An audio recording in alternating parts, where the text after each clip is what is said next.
Então vamos agora já subir aqui o nosso primeiro convidado da live de hoje, do programa Fórum 11h30 desta sexta-feira. Cacai, bem-vindo aqui, tudo bem?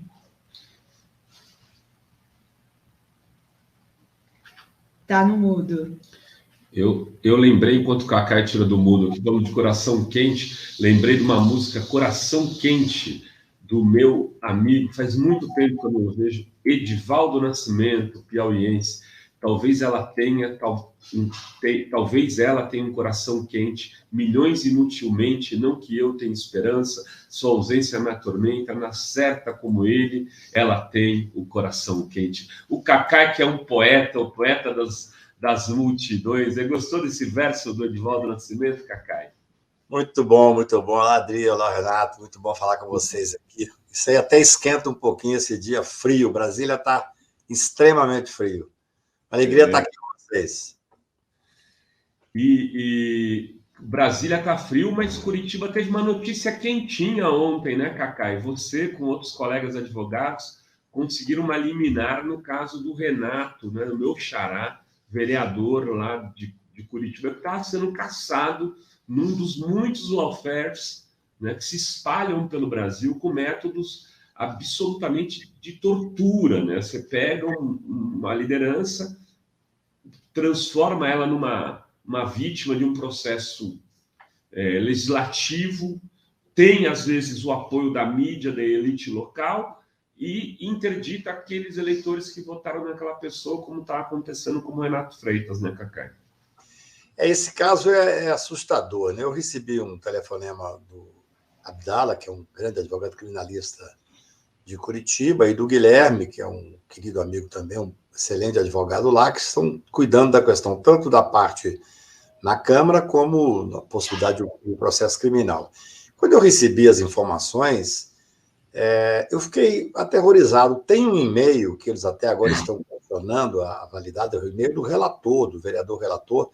Eles entraram hoje com um agravo para tentar derrubar essa liminar, porque senão o Renato teria sido cassado ontem.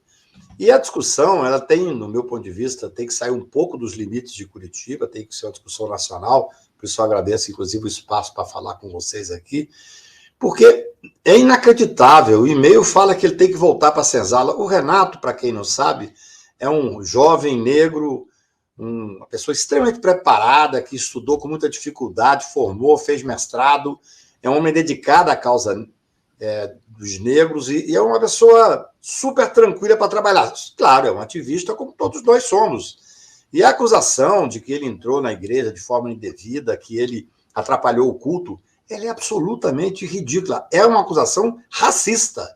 Existe um e-mail, claro que tem que ser questionado agora, provada a veracidade, em que o vereador diz para ele, olha, volta para a senzala, nós temos que branquear Curitiba. É algo inacreditável. Por isso é que eu digo que quando me chamaram, eu com muita honra resolvi tentar ajudar, porque é uma discussão, sem sombra de dúvida, que tem que extrapolar a Câmara dos Vereadores de Curitiba. Não se pode permitir, se conseguissem caçar, felizmente nós conseguimos eliminar ontem, porque senão a sessão se daria e, ao que tudo indica, ele seria caçado, porque há uma pressão muito grande, uma pressão da mídia, uma pressão dessa elite corrompida brasileira, porque, Dri, a coisa mais impressionante é você ver, por exemplo, o que acusam ele? Ele entrou numa igreja que os negros de Curitiba, do Paraná, têm como sendo a igreja mais próxima a eles. Ontem, para vocês terem uma ideia, o padre, que é o padre que estava na Luiz Haas, que estava celebrando a missa, ontem ele foi ao encontro ele procurou o Renato para solidarizar o Renato, para dizer que não tem porquê ter esse processo. Ele tirou uma foto com muita dignidade, mostrando que não houve paralisação de culto, não houve agressão, a porta estava aberta, a igreja, presume-se que a igreja recebe quem quiser entrar. Então, não há uma acusação formal que seja minimamente... Não há nem acusador, né? Não há nem acusador. Não há, porque a própria Cúria lá lançou um documento até dizendo que houve um tumulto, que poderia ter qualquer tipo de investigação sobre isso, mas expressamente dizendo que era impossível ter a cassação. Então, ou nós fazemos um movimento nacional, ontem foi um dia importante, porque houve uma repercussão muito grande dessa liminar, Não houve a sessão, evidentemente, por determinação judicial, mas eles hoje já agravaram, eles vão ao tribunal para tentar derrubar a liminar. Só que virou uma questão, no meu ponto de vista, que extrapola muito esse fato de dizer que ela atrapalhou o culto e tal. Há uma discussão sobre o racismo. É isso que nos interessa trazer. Quer dizer, o que você faz, o lawfare que se fez na Lava Jato, que todo mundo coloca como sendo talvez até o maior lawfare do mundo, especificamente, foi coordenado por um juiz de Curitiba, pela República de Curitiba. Veja que situação. Eu ontem falei com vários amigos advogados de Curitiba, pedindo a eles exatamente para que a gente possa fazer esse debate nacional. Nós não podemos deixar que uma cidade seja carimbada como uma cidade racista, que não é. Quando você tem um vereador que diz que quer branquear Curitiba, ainda fala assim, nós vamos caçar você, ele fala, isso está no e-mail, nós vamos caçar você, Renato, e depois vamos atrás de 2 outros vereadores. Gente, essa discussão tem que se dar. Nós estamos aqui tentando melhorar um pouco o nível das relações entre, especialmente no Brasil, entre as instituições, porque você tem um presidente da República que é racista, você tem um presidente da República que é um fascista, que provoca permanentemente as instituições. O que o presidente Bolsonaro está fazendo ao provocar os ministros do Supremo, pessoalmente, com palavras de baixo calão, dizendo em fechar o Supremo, tudo isso, Renato, tem repercussão no Brasil como um todo. Não é possível. Eles têm o direito, evidentemente, de questionar se esse e-mail realmente partiu do relator do processo. Isso tem que ser feito. A prova da veracidade desse e-mail é fundamental. Agora, ele nega, né, Cacai? Ele agora nega. Eu soube agora pela manhã que no agravo eles fazem um questionamento sobre isso. Mas isso, hoje em dia, é muito fácil, tecnicamente, comprovar. Mas o que é indene de dúvida, que não tem sequer questionamento, é que houve um acordo prévio para caçá-lo. Ou seja, as pessoas têm que ter a consciência. Por que o Poder Judiciário pode fazer essa análise? Porque a jurisprudência é pacífica. Todos os tribunais do Brasil entendem que quando você vai caçar o direito de alguém, e olha que caçar um vereador, caça o seu direito político, caça os seus milhares de curitibanos que acreditaram nele e que votaram nele, não há nada mais grave do que caçar, no meu ponto de vista, do que caçar alguém politicamente. Porque você está caçando também os eleitores que acreditaram nele. E aí não há uma acusação, como você falou muito bem. Que acusação que há? Que ele entrou num culto, que ele atrapalhou o culto? Nós vamos caçar. Recentemente nós vimos, em São Paulo, um deputado apalpou o peito de uma mulher, o seio de uma mulher, e não negou. Aqui está gravado. Esse cidadão não foi caçado. Quer dizer, eu não quero nem banalizar a cassação e nem também pegar e fazer com que não haja cassação. Não, nós temos que estudar caso a caso, as pessoas têm o direito de fazer o contraditório, mas mesmo dentro da Câmara dos Vereadores, ou dentro da Câmara Federal, ou dentro do Senado Federal, há que se cumprir os ritos, há que se cumprir o direito de defesa. Quem é julgador não pode estar organizando o processo antes do processo existir.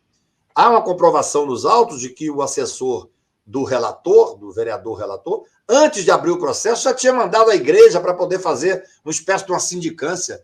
Ou seja, esse caso, e eu agradeço, repito, mais uma vez esse espaço, esse caso tem que ser discutido no Brasil para dizer racismo não. Isso é que é importante. Que é o racismo, ninguém tem a menor dúvida. Basta ver a forma com que estão tratando o Renato. É algo que dá asco. E digo mais, isso vai crescer no Brasil cada vez mais, porque nós vivemos um país dividido. Nós vivemos um país dividido porque nós temos um presidente da República que não se dá o respeito e que não respeita a importância do cargo de presidente no sistema presidencialista, que tem um valor simbólico muito grande. Então, quando ele fala que o negro mede em arroba, que é uma expressão racista desse presidente da República, isso libera esses instintos selvagens que existem dentro dos racistas em todas as câmaras dos vereadores, em todas as assembleias legislativas. Um caso como esse tem que pegar como exemplo. O racismo não passará. Muito bem. E o pior de tudo é porque ele estava protestando contra o racismo, né? Contra a morte de 2 homens negros, né? Um Moise, né? Que tinha sido morto, assassinado no quiosque no Rio de Janeiro, e até hoje está, né? O caso simplesmente foi esquecido, e um outro assassinato de um outro homem negro. Então, ele que estava protestando contra o racismo está sendo vítima do racismo na própria Câmara. E é possível, agora o processo está suspenso, é possível entrar com uma ação contra esse vereador, contra o relator, que por racismo, por crime de racismo? Olha, primeiro que você se lembra muito bem, né? O movimento que eles estavam fazendo, o movimento pacífico, era exatamente para protestar, especialmente contra a morte desses 2 negros. Veja bem, esse Moise que morreu naquele quiosque lá no Rio de Janeiro, tem uma foto que é uma das coisas mais chocantes que eu vi nos últimos tempos, que é ele morto. Ele foi morto de forma brutal dentro do quiosque, e o quiosque continuando a trabalhar, as pessoas tomando cerveja, comprando coisas, e ele morto, como se não existisse ninguém. A invisibilidade do negro no Brasil é muito triste. Não é uma expressão que nós usamos para poder reforçar a necessidade da luta contra o racismo, não. É um fato, ele estava lá no fundo morto e as pessoas simplesmente continuando a usar o quiosque. A própria decisão da juíza, que foi uma decisão técnica, ela coloca essa hipótese. A decisão da juíza que suspendeu, na verdade, foram elencados vários pontos que, no meu ponto de vista, seriam suficientes para anular todo o procedimento, começar de novo o procedimento, se os vereadores chegarem à conclusão que deve começar de novo, mas o que sensibilizou a juíza para suspender foi esse meio deste relator, que tem que ser, repito, eu acho que a ampla defesa tem que ser para todos os lados, tem que ser averiguado a procedência do e-mail. Por quê? Porque lá a própria juíza já diz que ele usa expressões de injúria racial. Quer dizer, comprovada a veracidade, não só tem que anular, tem que tirar esse cidadão, como aí sim há uma quebra de decoro evidente, né? Quem tem que ser caçado é ele, né? Não, claro.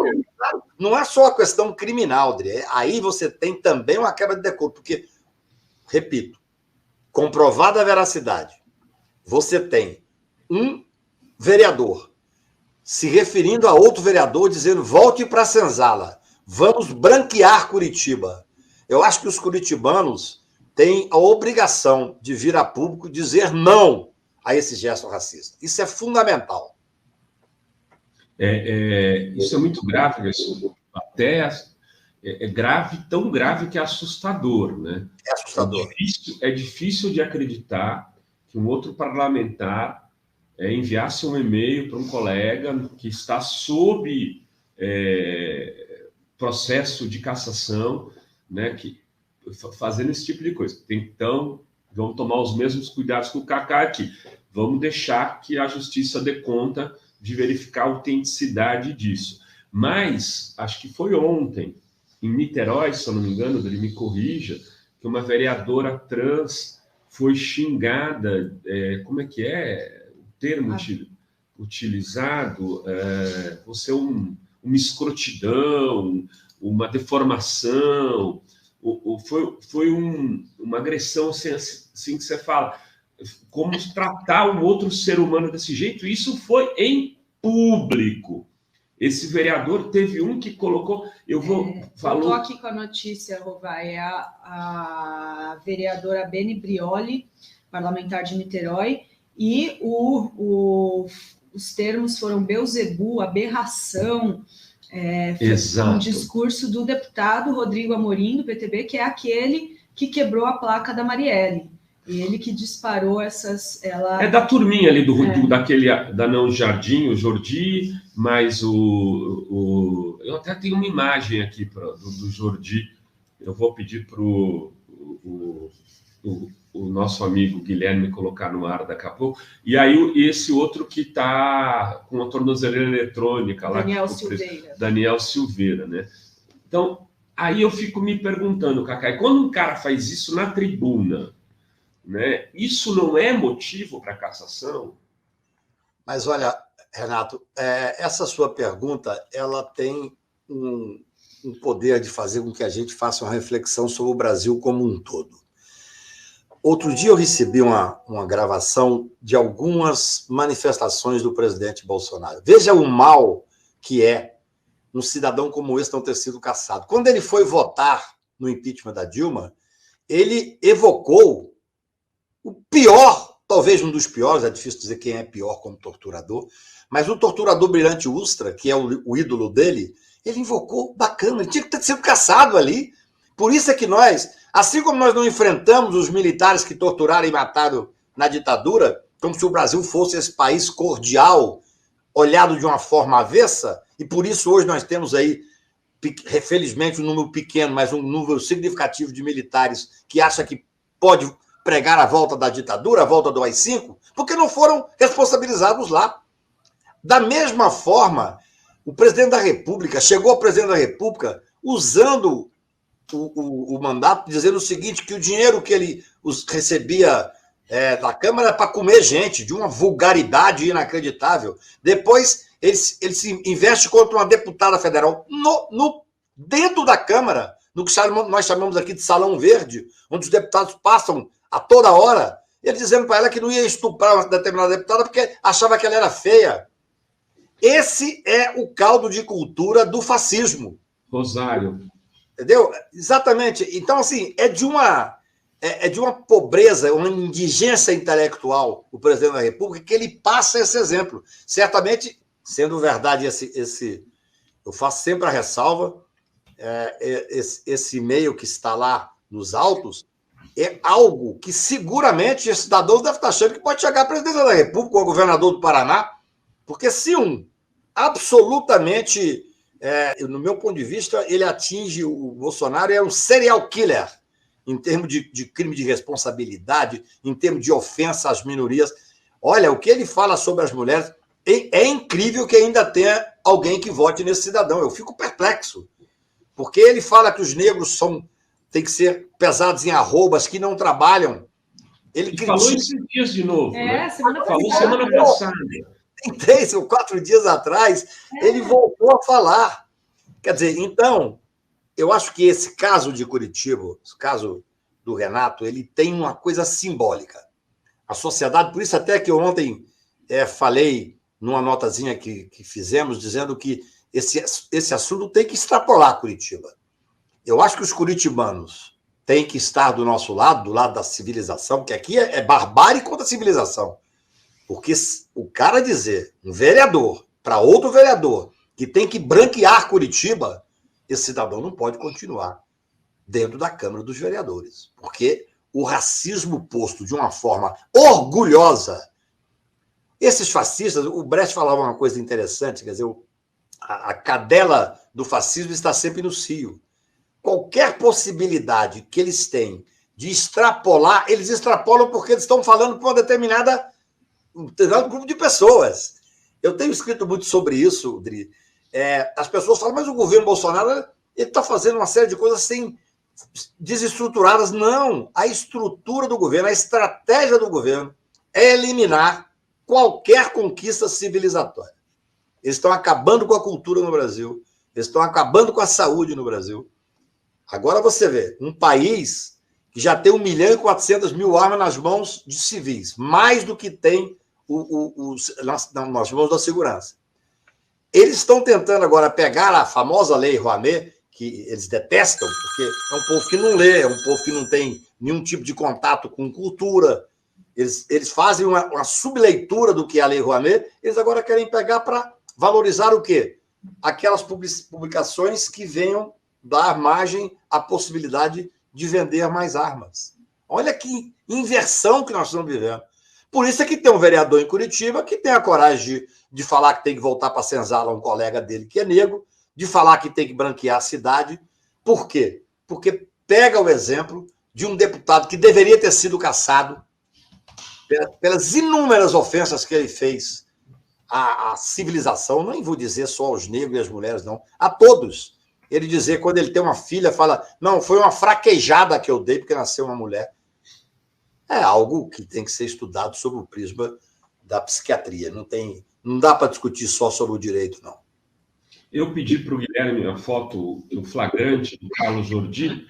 Eu não sei se o Guilherme conseguiu. Aí eu fiz o flagrante. Eu tenho fotógrafos espalhados em Brasília. O Rovai e o Jordi estão sempre trocando farpas no Twitter lá, né? Ele me ama.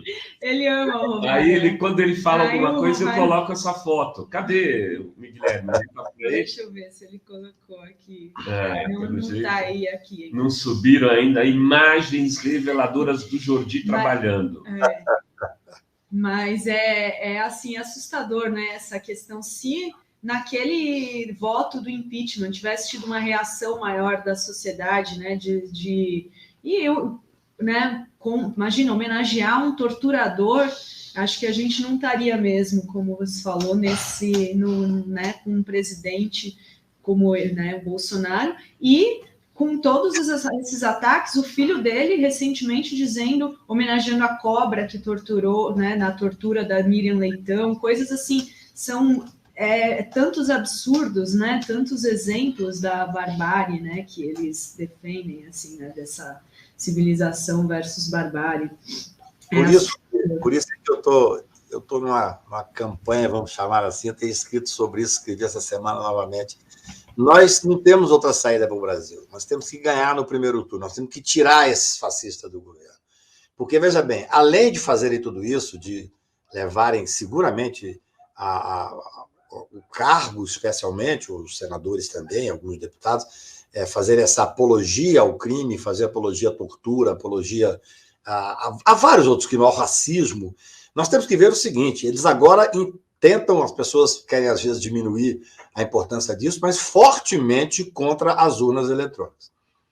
Então, assim, não há dúvida de que elas são seguras, porque fizeram todos os testes possíveis. Então, no meu ponto de vista, no dia 2 de outubro, nós temos que ganhar as eleições em primeiro turno, porque se ganhar no primeiro turno, o que acontece para mim, Renato? Eu também concordo contigo, viu, Cacai? Eu acho que tem que ganhar no primeiro turno. Porque naquelas eleições de primeiro turno vai ser eleito governador Bolsonaro, vai ser eleito senador Bolsonaro, inclusive os filhos dele serão eleitos. Então é difícil você questionar uma eleição, que você estaria questionando a eleição dos próprios bolsonaristas. Mas se ficar para o segundo turno, que aí é a eleição do presidente da República, Bolsonaro e Lula, eu não tenho dúvida que esses 28 dias vai paralisar o país, vai ser uma guerra fratricida. E eles vão questionar, ou tentar questionar, o inquestionável, que é a validade das urnas. Então, nós temos que tentar buscar uma estabilidade democrática. Acho que eu nunca imaginei chegar aos 64 anos tão ciente da necessidade de cumprir a Constituição, de ser legalista, de não afastar um segundo sequer desses ditames democráticos que permite que as instituições convivam de uma forma que subsista no final e ao cabo, que é o que interessa o Estado Democrático de Direito. Então, para nós é fundamental. Tem o chat aí, Dri, o Henrique César mandou um e-mail, eu vi, Henrique, para lançar em Osasco Como Derrotar o Fascismo. É um livro meu de Sérgio Amadeu, que já está às vendas aí, como vocês sabem, foi lançado aqui em São Paulo. Vamos lançar em Brasília aí, viu? Tinha um pessoal de Brasília que me procurou para lançar, eu não sei como é que ficou. Se a pessoa estiver aqui na live, fala comigo de novo por e-mail, que eu vou tentar resolver isso. E quero ir para Brasília, quero ir para o Rio, quero ir para Piauí, que o pessoal está chamando para ir lá para o Piauí, Osasco, vamos fazer esse livro rodar. E aí pedir para as pessoas, hoje é sexta-feira é dia de ficar membra e membre. É dia de apoiar o jornalismo independente de qualidade. Porque tem jornalismo que se diz independente que não é de qualidade também. Então, a gente tem que escolher aqueles que representam o jornalismo mais profissional desse nosso campo, né? A gente tem investido muito aqui, estamos com um programa do Mauro Lopes Cumprindo pela manhã, que está bombando. Tem aqui o nosso, às 11 agora, vai até quase a 1. Depois o Miguel do Rosário com o Jornal da Fórum. Sinara Menezes com o programão. Ela vai estar com o Renato Freitas hoje, viu, Cacai? Renato Freitas vem conversar com a Sinara. Enfim, apoia o nosso jornalismo, né, Dri? É isso aí. O Pandora 3D diz: bom dia, Cacai. Eu sigo o perfil de tatuador que outro dia estava fazendo propaganda de armas. É permitido? Como denunciar? Não tem. Fazer propaganda de armas é permitido, né? Na verdade, nós estamos vivendo um problema grave no Brasil, né? Porque cada vez mais há uma facilitação para você comprar armas, para você ter arma em casa, ter porte de arma, você fazer parte de clube que seriam profissionais e para isso podem ter 2, 3, 4 armas. Eu sou assustado com o que está acontecendo no Brasil. Você viu um dado essa semana, os Estados Unidos tem 400 milhões de armas. Imagino que é isso, mais do que toda a população americana. Então, há uma banalização da questão das armas no Brasil. E não tenho dúvida, não. Se esse pessoal for reeleito, um dos grandes setores que irá crescer assustadoramente será o setor armamentista. Não tenha dúvida. Então, infelizmente, é possível. Você, dentro de cumprindo certas normas, você pode vender arma no Brasil e cada vez mais com maior facilidade. E, Cacai, você falou dessa questão aí do Bolsonaro, os filhos dele estarem sempre questionando as urnas eletrônicas e ameaçando, né, que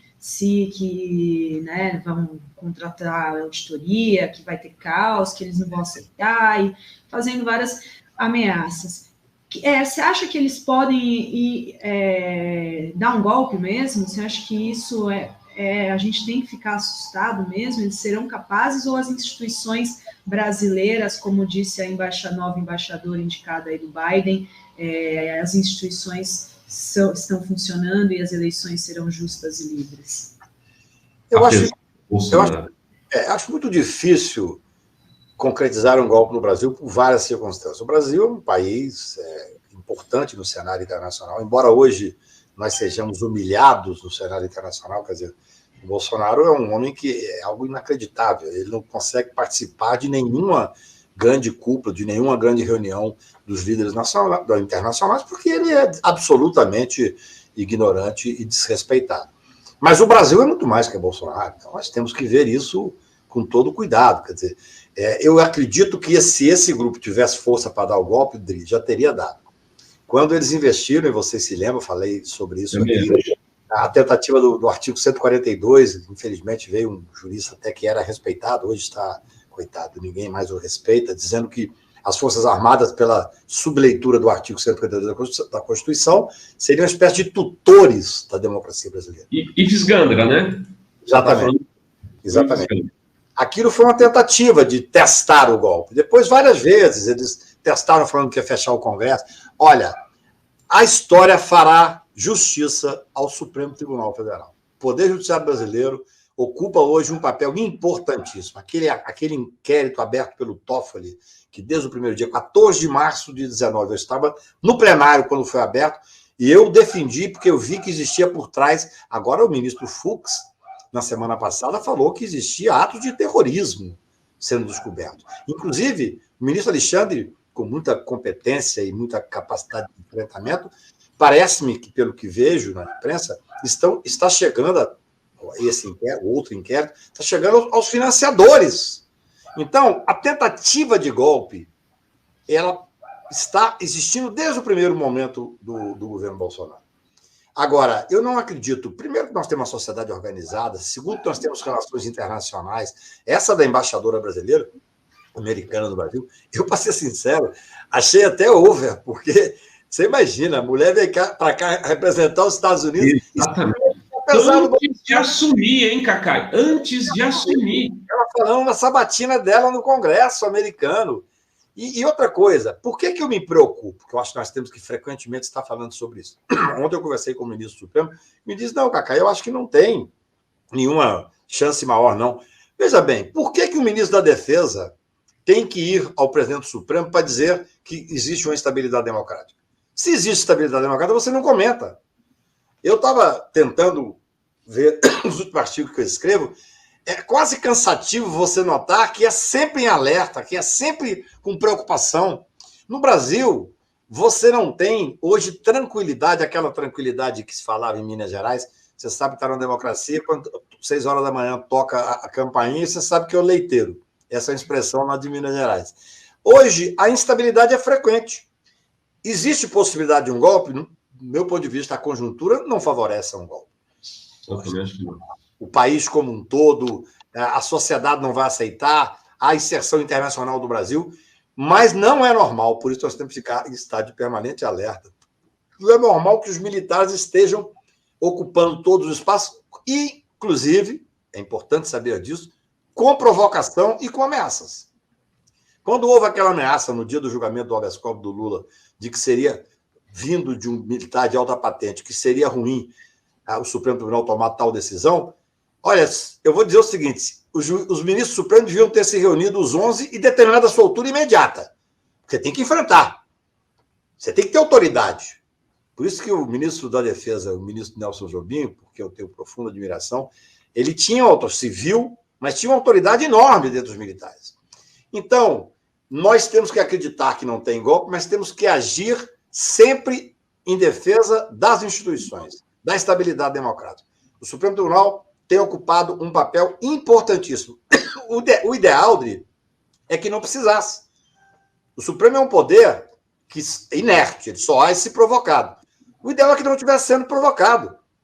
Porque agora você vê um presidente da República fazer uma notícia crimes contra o ministro Supremo sem ter absolutamente nenhum fundamento. E aquilo, além de ele estar julgando para essa plateia dele ensandecida, que gosta desse confronto e tal, aquilo foi uma tentativa banal, porque eles parecem que tem. Você tem coragem de conhecer e ir além? Em meio às incertezas, é preciso ter um segundo de coragem. Oi. Hackearam aqui o nosso live aqui. Eu acho que é porque eu estava falando muito mal desse povo. Mas só para terminar o raciocínio, você tem essa tentativa infantil, eu digo que eles são indigentes intelectuais, a boa parte da assessoria jurídica que fizeram do decreto da graça foi inacreditável. Mas agora é uma tentativa de... E alguns áulicos aí, jornalistas conhecidos, vieram dizer, não, a partir dessa notícia crimes, para tentar abrir um processo por abuso de autoridade, abuso de poder contra o Alexandre teria que se dar por impedido contra o Bolsonaro. Olha que fragilidade, o artigo 256 do Código de Processo Penal é claro, a pessoa não pode criar uma tentativa de suspeição. Porque, senão, quando o curitibano Sérgio Moro era o chefe daquela República de Curitiba e coordenava lá os seus procuradores adestrados, bastava qualquer empresário ou qualquer político fazer uma notícia crimes contra o Moro, porque daria-se por impedido. Você acabava com a Lava Jato naquele momento. Então, assim, as instituições, felizmente, estão funcionando. O Supremo Tribunal tem dado respostas que eu julgo fundamental. Eu sempre digo, já disse para vocês aqui, durante a pandemia, o verdadeiro ministro da Saúde que acolheu a possibilidade de continuar existindo, de alguma forma, um enfrentamento da pandemia, foi o ministro Lewandowski, que teve decisões importantíssimas. Então, eu tenho muita preocupação, ajo como se tivesse um risco, mas quero crer que o Brasil é muito maior do que esses ensandecidos que estão aí. Nossa. Acho que agora a gente tem as imagens do Carlos Jordi trabalhando em Brasília. Cadê? Suba, Gui. Aí, ó, Cacai. Olha ele lá, trabalhando. Não, o rapaz é eficiente. Oh, meu Caio do céu, a gente tem que fazer umas piadas, às vezes, para relaxar, viu? É verdade. Cacai, o que você achou do encontro do Alexandre com o Bolsonaro ontem? Foi um cumprimento meio nada efusivo, né? Ele estava sentado, Alexandre, o Bolsonaro entra, vai cumprimentando o juiz, e aí vai lá, ele levanta e cumprimenta o Bolsonaro. Só que na hora que o Alexandre de Moraes foi anunciado no evento, olha, faz tempo que eu não vejo uma salva de palmas assim tão efusiva, né? Eu não sei você, no âmbito do judiciário, aí, no evento jurídico, acho que foi uns 2 minutos de palmas, uma cena constrangedora. O Bolsonaro olhava para o lado, olhava para cima, olhava para baixo, coçava o nariz e as palmas continuavam. Numa sociedade madura, não haveria inimigos, né? Deveria haver adversários, que é normal. E o ministro Alexandre não é adversário de ninguém, ele é ministro da Suprema Corte. Ele está ali para fazer valer a Constituição. O que acontece hoje é que os abusos são tantos e frequentemente, absolutamente de forma vulgar, por parte do presidente da República e de alguns ministros do Executivo contra o Judiciário, que causa esse constrangimento. Veja bem, eu moro em Brasília, advogo aqui há 40 anos, advogo no Supremo há 40 anos. A gente está acostumado a ver embates, mas absolutamente em outro nível. O Supremo Tribunal está agindo corretamente, está sendo absolutamente digno e, de certa forma, bastante unido. Quer dizer, nas questões principais, eu fico vendo que o Supremo tem, hoje, sem a menor sombra de dúvida, uma determinação que é cumprir a Constituição e não permitir que haja uma quebra da estabilidade institucional. Então, questões como essa, eu acho que uma homenagem ao Alexandre hoje é um reconhecimento da importância que o Judiciário tomou. Por que tomou? Porque não existe vácuo de poder, Renato. Nós temos uma Câmara que, infelizmente, não está à altura do momento brasileiro. Acho que o presidente do Senado, o Rodrigo Pacheco, nos últimos 15, 20 dias, até disse a ele isso, mandei uma mensagem para ele, ele cresceu muito.